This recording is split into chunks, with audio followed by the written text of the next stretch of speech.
I went really deep. I got to know their industry, even like their very specific niche industry where we sell to dialysis. So I needed to go learn everything there is to know about kidneys and dialysis.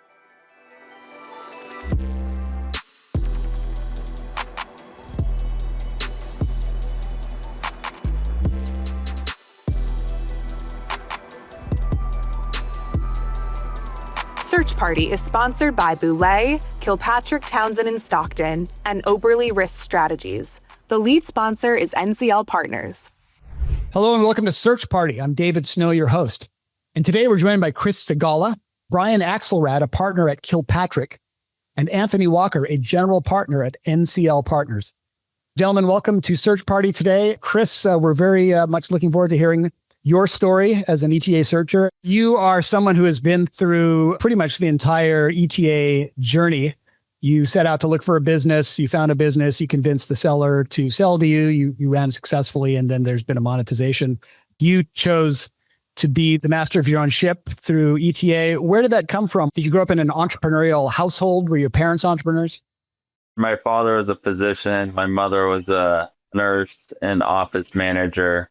I guess you could frame a position as kind of a small business owner. My mom worked in the practice. So there was like dinner table discussion about business topics, as it were. The entrepreneurial drive came from fascination with business in aggregate. At what point did you become aware of ETA? This is a community that largely sprang out of the elite business schools in the 80s, right, Anthony? Kind of like Stanford, Harvard. And it's spreading very quickly. But when did you become aware of this as a career path?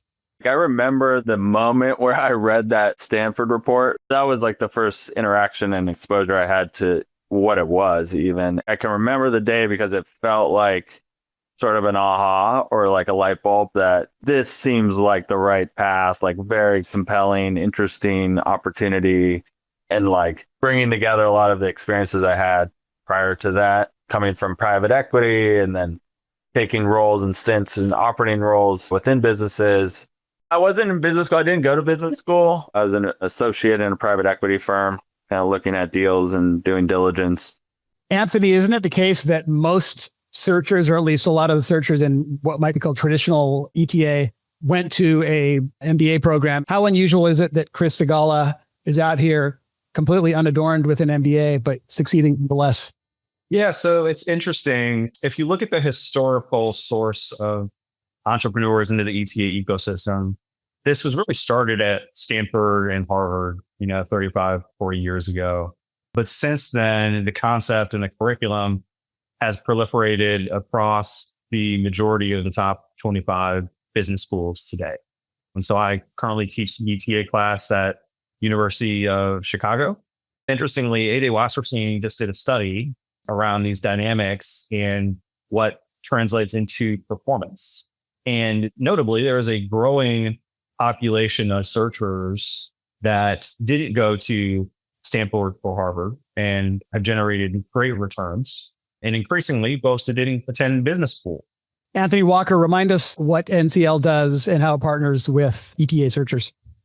We provide the capital resources and expertise to support entrepreneurs like Chris. That relationship really starts from the infancy of one's quote unquote search, where we build a relationship with an entrepreneur. We help them with industry ideation and building a relationship with an owner, convincing them to sell them their baby.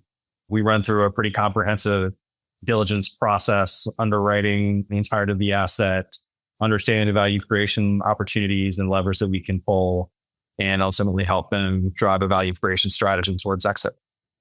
Walker Axelrad from Kilpatrick, let us know how you work with ETA searchers and kind of what your experience is. Sure. So when we get involved, it can be as early as inception, someone who's thinking about pursuing a search. Sometimes we play a role of not just advisory, but career services for those who are in school.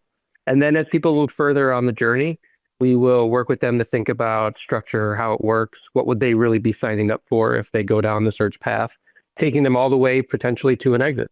And then with anything else they choose to do in between or after they exit.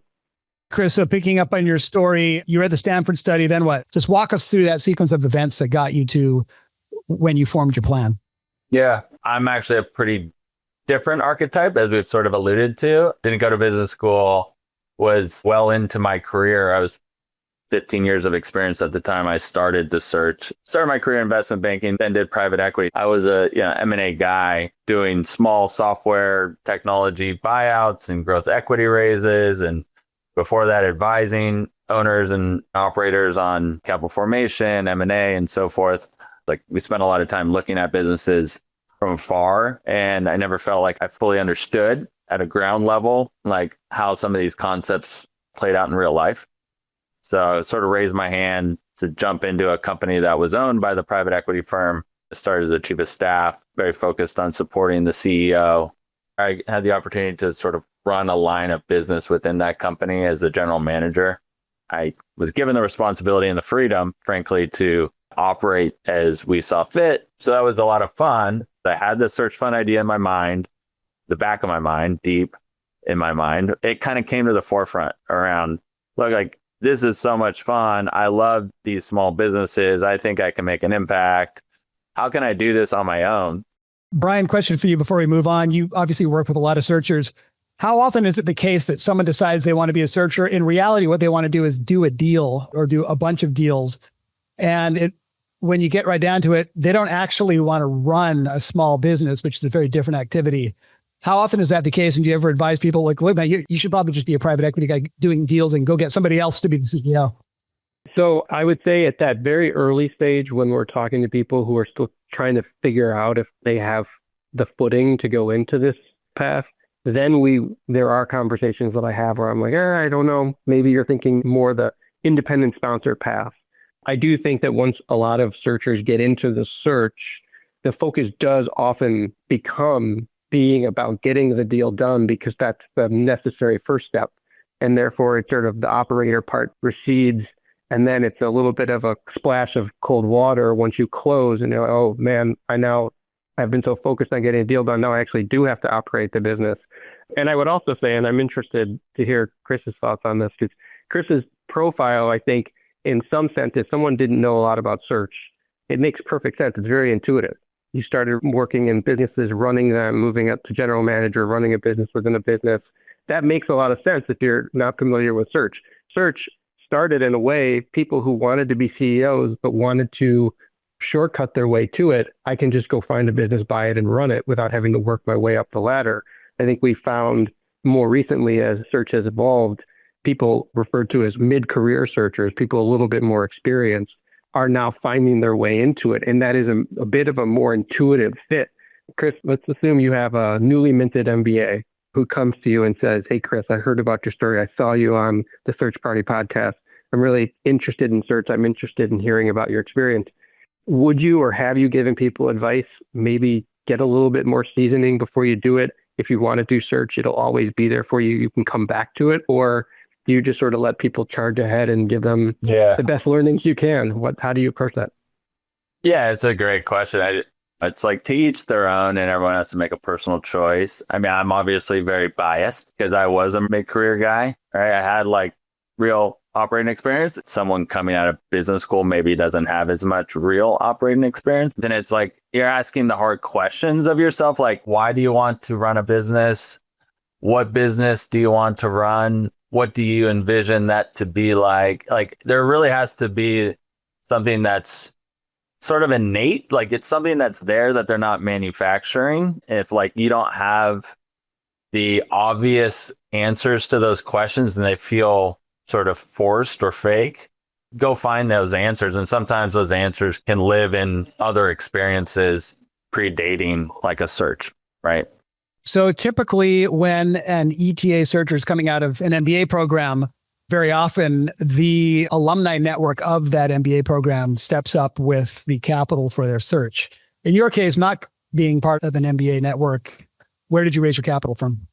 Yeah, so that's another part where it's a little bit atypical. Like typically a traditional search will go and find, I don't know, a dozen, 20 individual investors or institutional investors, but an assortment of investors that will come and support the search and then back the acquisition.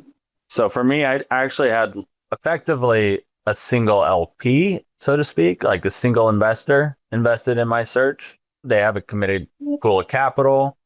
They're really set up, and their whole strategy is to back mid-career folks like myself to go acquire businesses, and they become 90% of the cap table, and I fill the rest with friends and family and different folks that I felt could be valuable in the search and in the operating phase. So from that standpoint, it reduced a lot of the complexity that comes with going and sourcing 20 different investors and managing that process. And it was nice to have one partner aligned to the goals of what I was trying to achieve. It's a group called the Bryden Group. I was part of their first cohort, so we were the kind of the guinea pigs with them. Okay, so now you set out on your search. What were you looking for? Yeah, so my background, right, I was doing deals pretty much my whole career and then was in a software business. So really, when I first started talking to Bryden, it was as simple as like, look, there's this whole ecosystem out there of middle market software focused private equity. It's like a pretty crowded space. And I've been looking at deals from inside of one of those firms. And what I found was that some of these disconnects with incentives or areas of focus and attention within larger private equity firms, where in essence, like a small deal, so say it's like $2, $3, $4 million in revenue, is a harder deal for that private equity firm to do from a platform investment standpoint, just by way of scale. Like it's hard for them to see a path towards a larger business. And, you know, how do you efficiently deploy capital at a small scale when you have a large fund? Mm-hmm. So I felt like there was always that disconnect. And to me, it created a little bit of inefficiency in the market where we would look at really interesting, cool little businesses, $2, $3, $4 million that we wouldn't find actionable, we wouldn't pursue, despite the fact that the valuations of those size businesses were attractive relative to the larger software deals that we were pursuing. I felt like that could give an opportunity to find a nice software business at an attractive entry valuation. It was kind of all of those experiences coupled together that was like, look, I think there's an opportunity in vertical software. I think I can form the right team and understand how to drive these businesses. So that's where I think I have like an unfair opportunity, right? Like that was what they were always looking for. My investors were like, what business will you have unfair advantage to win, right? In terms of convincing that owner to sell to you and that ultimately you're best equipped to create value in. I felt like that's where I could potentially play well. We started the search.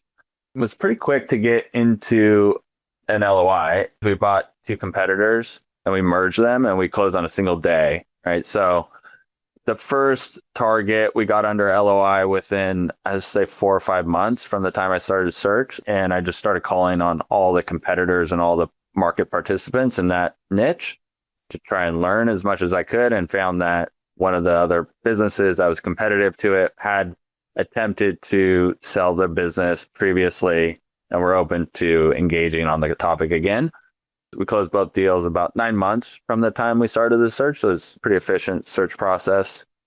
Question for you, Anthony, at this stage, as someone who really gets involved in due diligence, back before AI reared its head over software, what were the most important items of due diligence when attempting to acquire one, let alone more than one business the way that Chris did? Really starting in 2021 into 2022, as you saw an increase in interest rates, the shift in focus from the majority of the software investing ecosystem started to gradually move from a focus and orientation towards growth, towards profitability, right? And so I think 2022 was probably the first year where we really started to overemphasize some balance of growth and profitability being really important.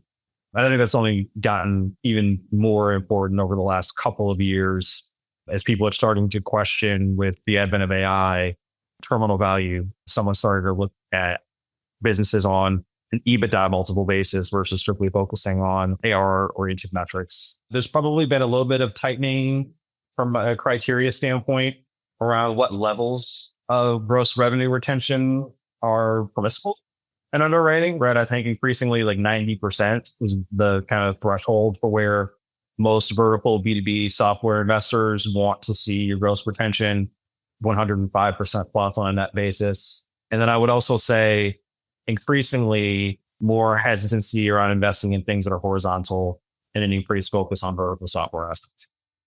Brian, there's another detail here that we should comment on, which is that right out of the gate, Chris went out and acquired two companies. But in, traditional ETA search, the searcher would go out and buy one business. And then the guidance typically from his or her investors was don't do anything for about a year because you really got to learn this business. Don't even dream of going and buying an add-on acquisition because you're going to screw it up.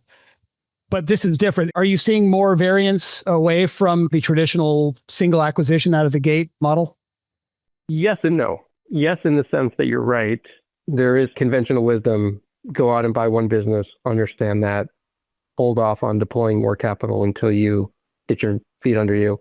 But we have over the years done quite a few traditional search acquisitions where people do acquire two businesses together at the same time, partly if they're running a good sourcing engine doing sort of exactly what Chris said, which is I find a business, I want to go deeper in that space, especially these days. 10 years ago, there was a lot more comfort with searchers being agnostic on industry. Now searchers are coming at it with a thesis. They're focusing on a couple of industries or targeting a particular industry. And so as they have more expertise and focus more time, they are coming across other businesses and they can be competitive with one another. And then you use that as sort of your homework. And then you can potentially stumble across two opportunities to put them together. And we've done quite a bit of that. And I think what you have to think about is it the right opportunity, right? We're not just putting capital out to put capital out, but if you come across two opportunities, why not put them together? Chris came on the private equity, had a little bit more reps and pattern recognition at that sort of thing. But if I'm a searcher without that experience and Anthony's one of my investors, I better be talking to Anthony about that. I better be talking through how does this make sense? What are the things that I can anticipate in terms of the integration challenges? Should I really focus on one, or is this too good of an opportunity to pass up to put two together? And you really have, as the searcher, have to lean on your investors to help you understand the challenge of eating two businesses at once rather than giving one time to digest before you go after the other. Chris, in a nutshell, what do you think was most important in getting the two sellers to say yes to you? I went really deep. I got to know their industry, even like their very specific niche industry where we sell to dialysis. So I needed to go learn everything there is to know about kidneys and dialysis. Like I would read back to the owners, like, here's how I see the industry. These are trends that exist. Do you believe this is going to impact? Like demonstrating like a kind of like an understanding of how the business operates and the environment that they operated in, I think was huge. They used the term like he just got it. Like he got it. Like understood the industry is what they've shared back to me. And the other part is like I did have a family tie. Like my father was a nephrologist, right? So like the curiosity and maybe some of the passion on learning the industry came from a place where I had grown up in this environment in some respects, following my dad around doing rounds or asking him what a dialysis machine does and looking at the models of that on his desk growing up. I went to one of the diligence meetings with my dad. Like I brought him along. He's a nephrologist. He kind of sat in the owner meeting with me. Like that was kind of fun. Right. I think the lesson here is, right, Anthony, you got to get your parents involved at some point. If you can. It helps. That's the differentiating factor that'll get you over the finish line. Well, I would say that like having a differentiating factor or a clear right to win is incredibly important and increasingly important in these deals. Look, there's no shortage of folks reaching out to these business owners with some enticing offer to acquire their business. We've had business owners that have run their own kind of mini brokered processes amongst the search funds that reached out to them directly, right? Without having to hire a financial intermediary. So identifying these opportunities has become a little bit commoditized in that sense. But what I think Chris is articulating is he was able to articulate a value proposition on why he and his partners were the best folks for them to sell to. And what came with that was a lot of Chris's background and his family history. And all of those things are additive. And so I think every searcher has to find a way to create that specific narrative that differentiates he or she within these processes to ultimately win the trust of the seller to transact with them. Chris, what do you think was most impactful as you got closer and closer to an exit? What was the most important thing that you did with the business to increase its value? So much of the value creation came from both just the entry and consolidating to players in this space and then integrating those businesses into something that's like truly cohesive in a singular organization with a common set of practices and systems and processes and a cohesive team, like where the next buyer saw that as not two distinct assets that came together. It's like truly one organization and one platform that they can build from. So all the pieces that went into that, like I think integration is just such a critical element of like our story leading up to that next transaction. And we brought in like a brand new leadership team. We maintained certain key folks that were existing from both leadership teams prior to the merger. So it was a combination of like new, fresh ideas and perspectives combined with like deep institutional and subject matter knowledge of our domain and our business and our customers. I mean, we did a complete kind of systems revamp, everything from CRM, finance, HR, engineering to ensure that there was like a repeatable, scalable process there. I think that was the key to attracting and getting buyers to engage on that next journey. What's one thing you wish you would have known that you look back on and you're like, oh, I could have learned that sooner? So I was, a business guy coming at this. Like I'd done deals and worked in commercial roles in operating companies, but didn't have a ton of technical depth, right, on the technology side of things. So that's something I could have done more of or known more going in, of like truly understanding the level of effort and the inputs into product engineering within software organizations.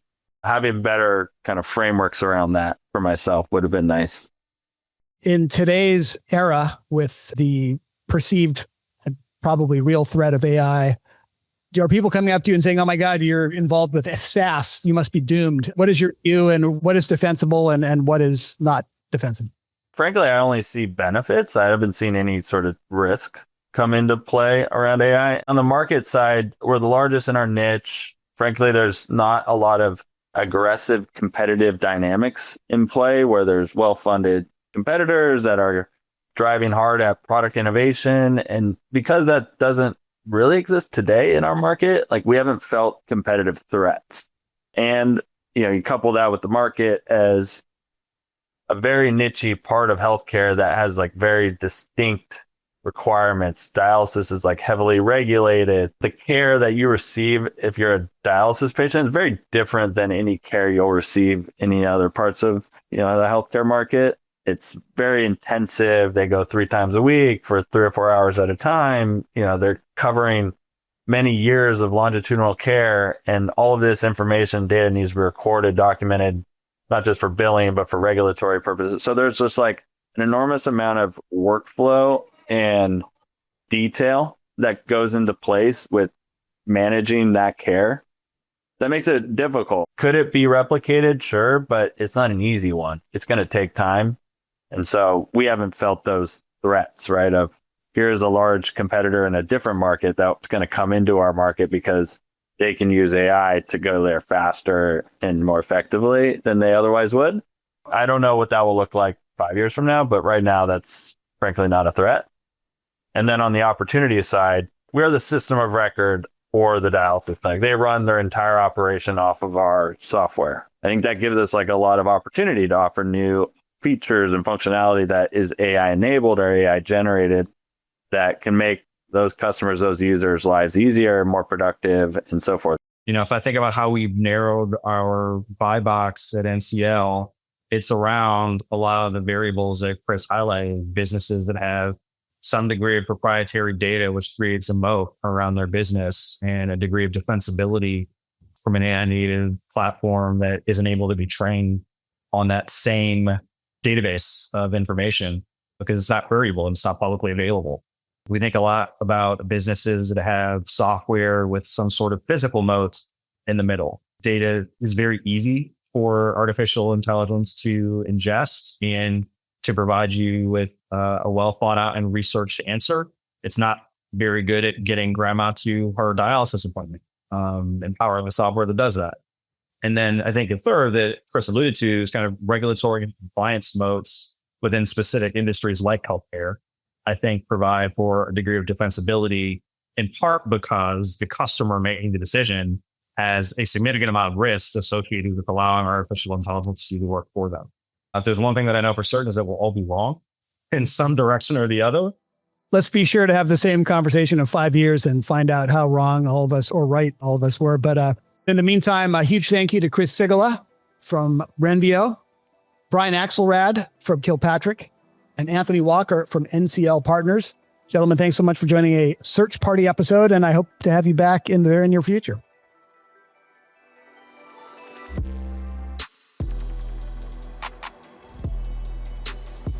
Search Party is sponsored by Boulay, Kilpatrick, Townsend and Stockton, and Oberly Risk Strategies. The lead sponsor is NCL Partners.